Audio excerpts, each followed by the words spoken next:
Good morning. Welcome to Sunnyside Journals. I'm Catherine. I have a little visit. It's first thing in the morning, and I've been finding I really enjoy coming in here to my little studio before I head downstairs and just sort of looking over what my plans are today for what I'm going to work on and what my schedule is, and I sort of look over what I did yesterday. Sorry, I'm getting my chair here, and that sort of thing before I head down to put the kettle on and send the sweetie pie off to work. So yesterday I finished a cute little, if you remember, I put that lady, now where did she go, of course, I put that lady in the book. Now I'm going to hunt her down. Come on, where are you, lady? She was in a pink dress. She was on the song for Buttercup. Jeepers creepers. Where are you? Oh, well, we did this. We put the a little journaling card in the calendar. I realized the calendar is for 1948, so it was either in January 1948 or December of 47 of that magazine. I'll have to go find it. Oh, here she is, that lovely little lady on Buttercup's song. This is the Gilbert and Sullivan book that I'm working on, and I wanted to use that sweet little girl that was on the same page. And where did I put her? I gave her her own little cute vignette kind of tucky spot.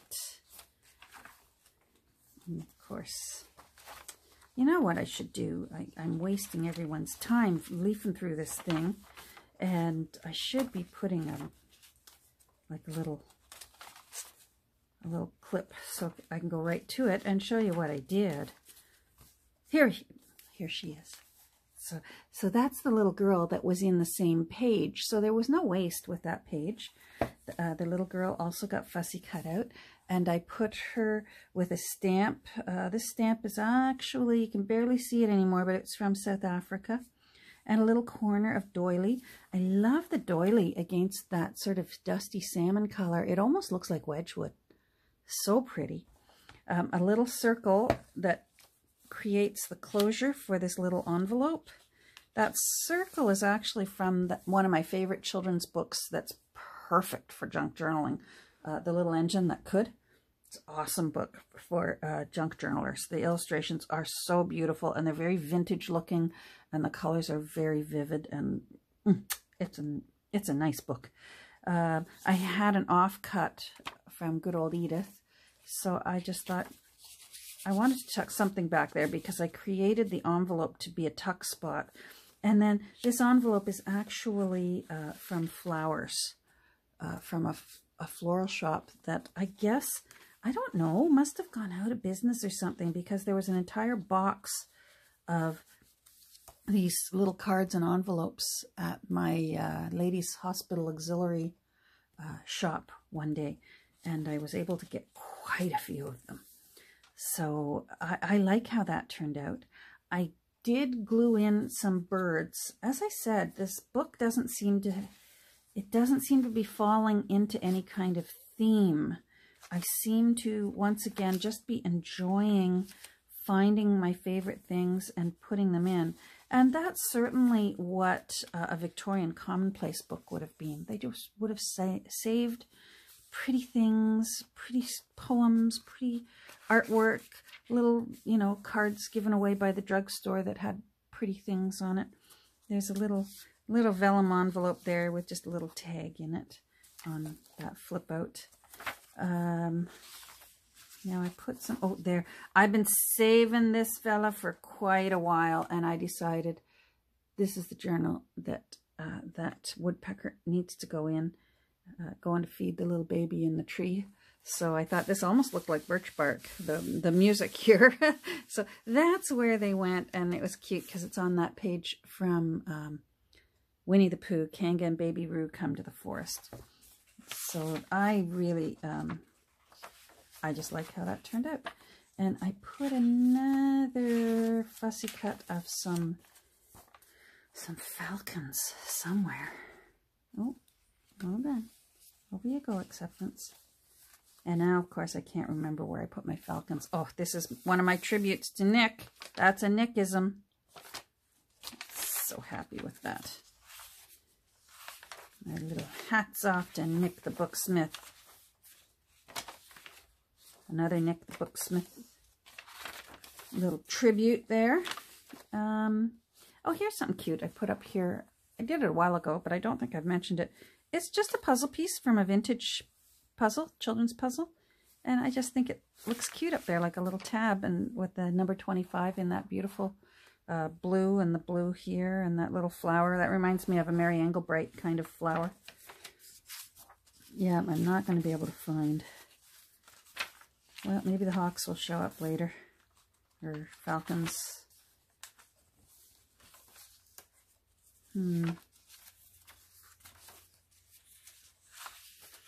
There's the Loria couple.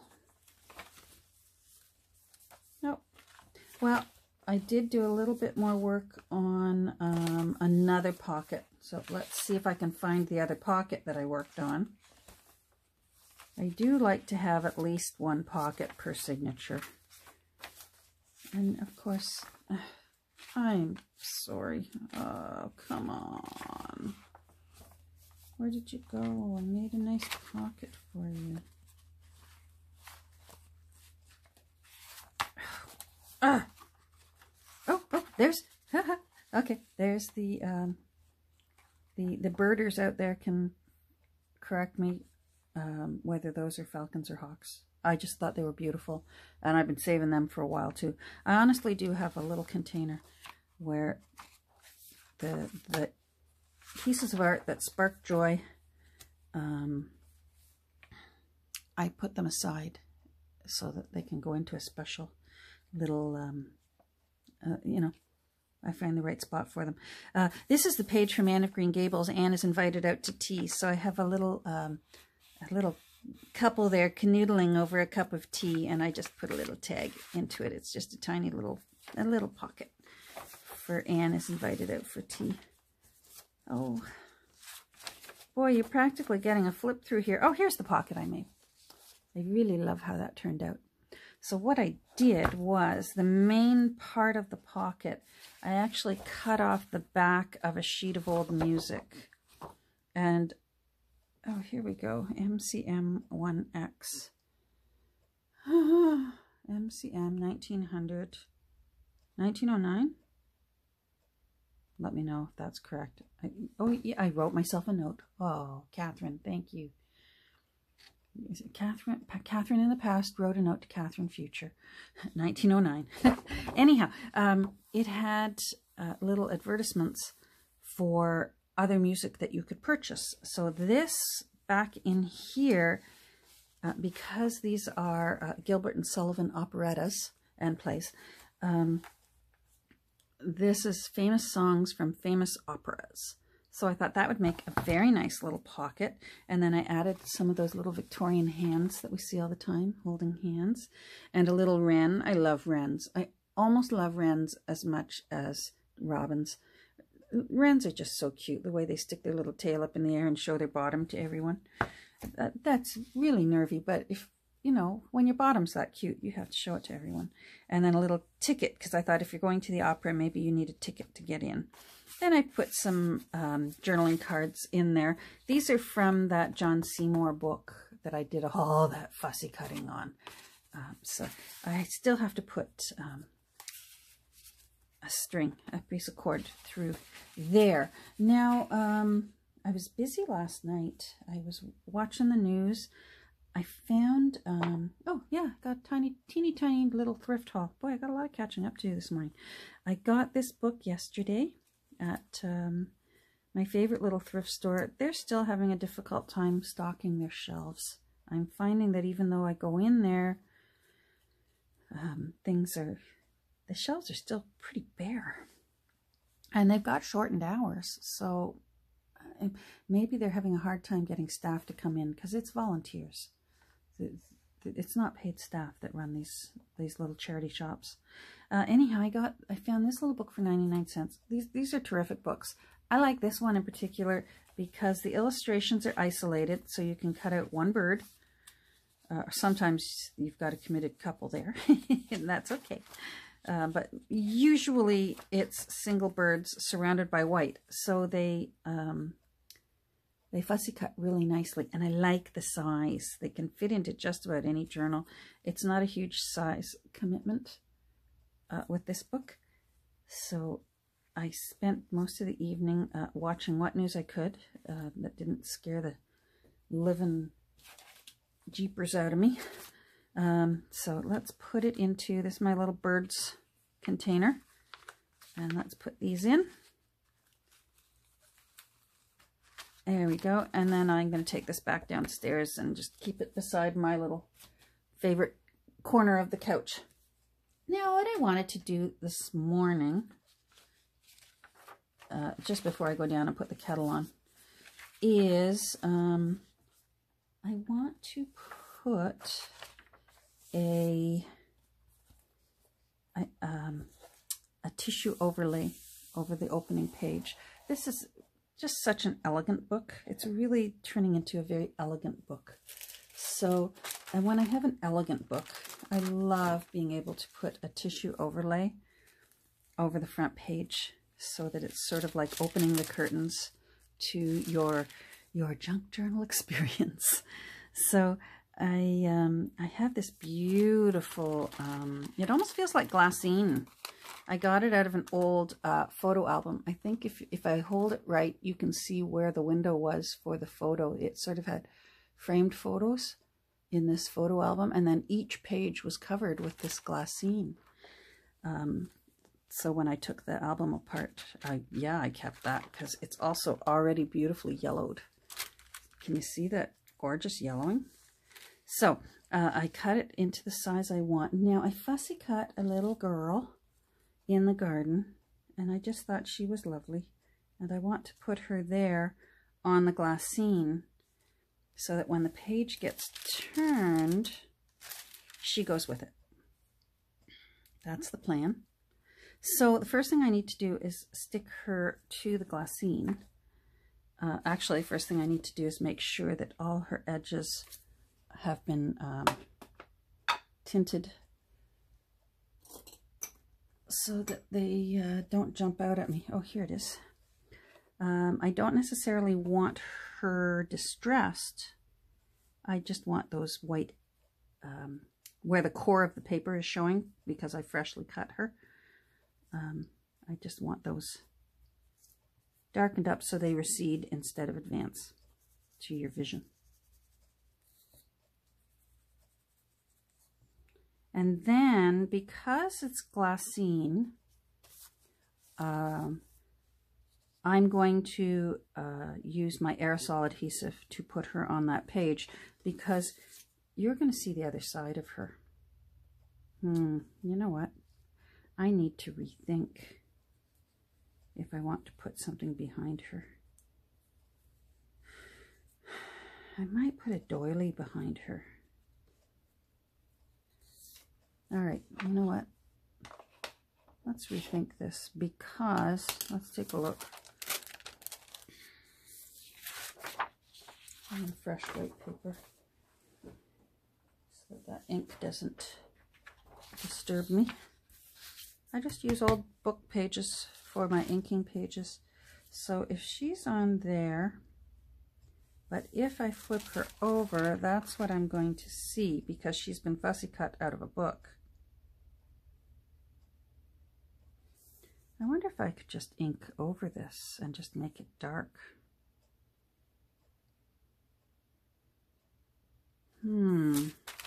Let's try that first. Which ink? I wonder if I should use a standard ink or a distress ink. Let's use a newer distress ink. This one's getting kind of dry, and I haven't refilled it. I'm just going to go right onto it with the pad and darken that up so that at least it's less noticeable. and it camouflages those words. I don't necessarily dislike that it's evident I have cut this from a book, because that's the whole point of a junk journal. I want people to know that I didn't go to a craft store and purchase die-cut images. I want them to know that I've been sitting on my couch fussy cutting, and that these things are, it was a little book that was going to get pitched or for whatever reason. Okay, that already is better. Now let's hope the other side is okay. First, paper towel just to blot, because that's a glossy paper. Not bad.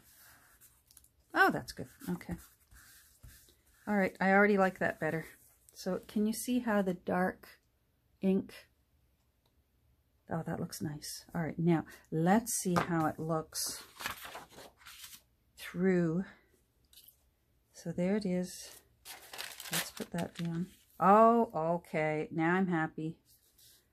I didn't want to have to use a doily, although I will take a look and see. Maybe I would like the doily. I want you there. I want you there. Hold on, I'm going to get doilies. Doilies. Here, doilies. Here's some little ones. Let's take a look and see. First of all, it's not tea-dyed, even though it's already starting to yellow. These are nice old ones, oldish ones. There's a barcode, so they're at least, what, 85? Is it 1985? Barcodes invaded our world.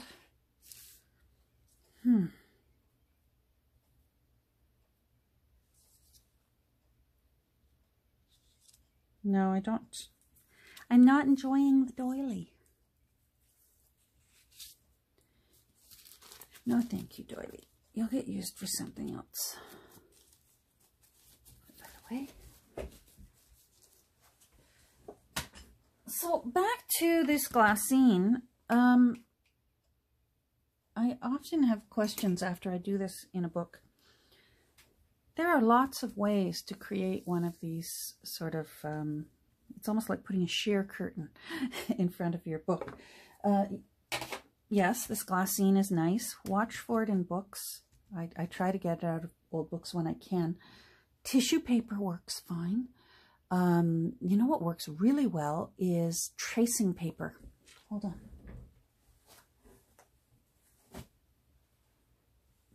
Just tracing paper. Although I got this one at my thrift store, I've seen pads of tracing paper at Dollarama. If you're Canadian, Dollarama. I don't know if there's Dollaramas in the US. So tracing paper makes really nice. Here, let me show you back here where there's tracing paper. This makes really nice. It's thin. It feels very much like onion skin. It's terrific. Another thing that works really great, go to your baking section and get parchment paper. Parchment paper makes beautiful, thin, tissuey. I use it for lots of things. Let's see, I've got some other cool ones I'll show you from another old photo album. Look at this one. It's got spiders and webs on it. And it was in a regular photo album. Imagine there's Grandma and Grandpa behind a sheet of spiders and webs. That would be great for Halloween journals. If I enjoyed Halloween, I'd do that. But I'm Halloween Scrooge. Alrighty, so there's some ideas for you. So you can use tracing paper if you want to create a sheer overlay. You can use parchment paper. They tea dye beautifully and actually look better if you've tea dyed them. Or at the very least, you can distress ink around the edges. Yeah, all those things will work. So I am going to pause and I'm going to aerosol glue her, and then we'll put her down. So you know what? I'm going to lay this where I want to put it so that I know I've got her where I want her. But I'm going to go and do the shake-a-shake-a with over at my glue box station, and I'll be right back. All right, so I'm going to stand up. We've got 15 seconds to do this. I want it partially over that music.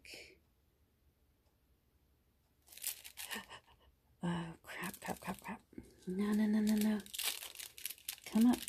Come up, lady. I didn't want her there. See what I mean? How you've got to be... There. Okay. Happy. She almost... Wow, I think I got that dead on. Look at that. Wow. She almost was stuck too high up. It can be tricky when you're laying down something that is just, first of all, completely covered in glue, not just little blobs of glue. And covered in glue that is designed to eventually become permanent. All right, that looks nice. That's going to be pretty. Now, the next thing I do is I use art glitter glue for the next part because it dries clear. And I make sure that it's already started first because sometimes first thing in the morning, my art glitter glue needs to get its land legs. Then what I do is right here along this edge, I run a very thin line of glue.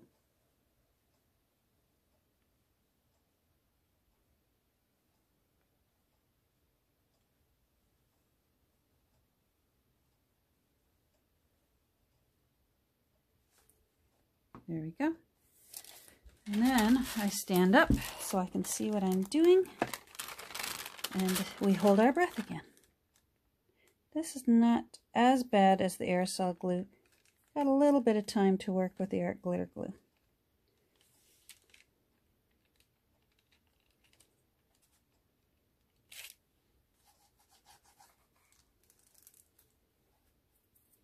So right now, yes, you can see some of the art glitter glue. It will dry clear.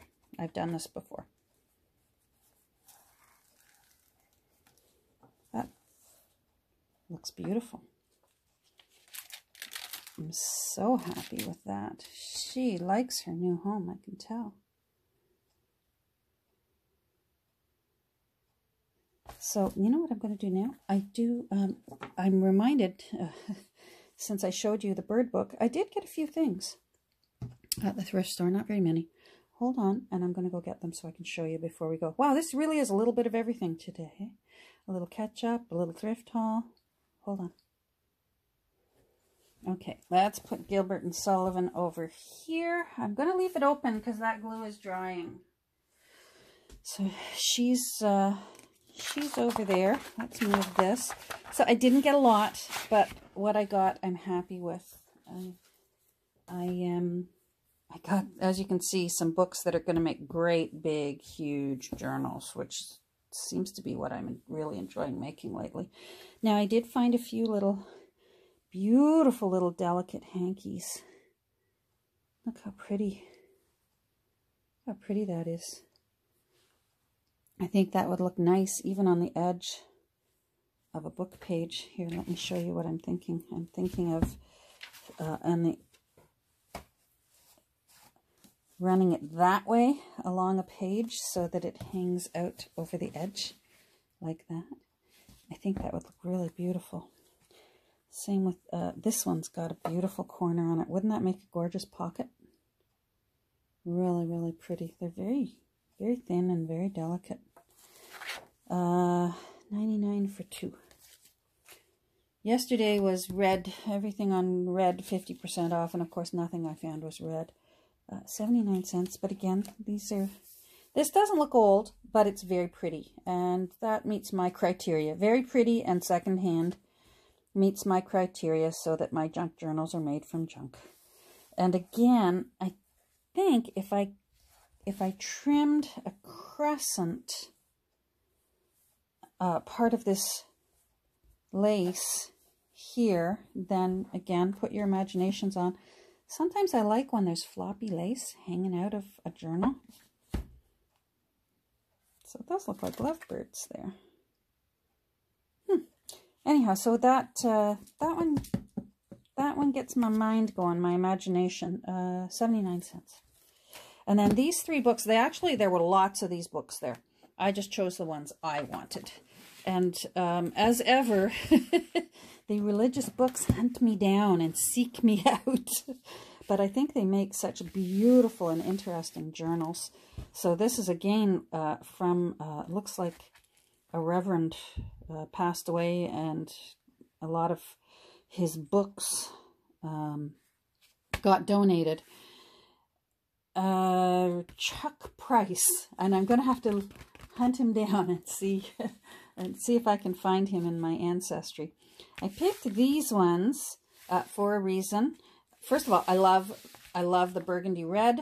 I love that the cover is blank. That gives me lots of fun to have on that front cover. I love this sort of bronzy gold. That really, really, again, opens up lots of possibilities for putting metal embellishment on a journal.